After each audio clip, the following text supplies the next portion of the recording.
Importante para sa mga vloggers at content creator ang tadang! Calendar. Bakit? I will tell you.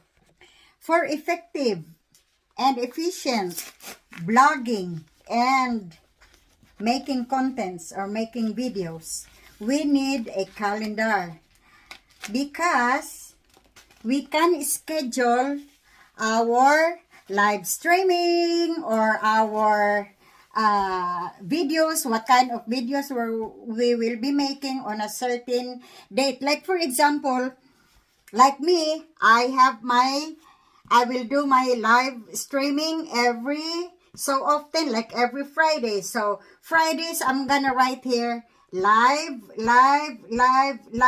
So I'm not gonna post anything in here, any videos, except because I'm gonna have my live. So, makalagay ka dyan ng kung ano-anong mga activities mo or kung anong klase ng vlog ang magagawa mo. So, kasi pwede naman nating i-schedule yung ating mga vlogs. So, halimbawa, ito ang nangyari sa last year. I will show you. See? Para sa aking December, puno na siya, puno.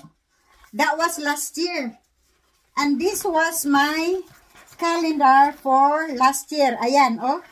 Nakalagay na dyan. At may mga notes pa. Whatever that you, like for example, you're gonna make a raffle or you're gonna make like roulette. You can make it notes here. Kaya, why don't you schedule your activities? That is very important for efficient and effective people.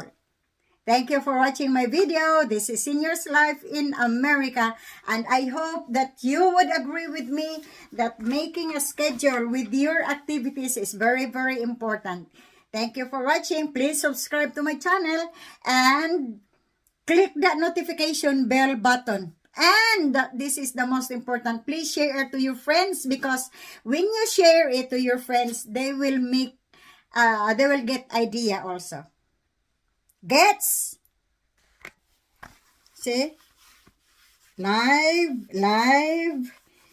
May live ako dyan. So, nakaschedule lahat.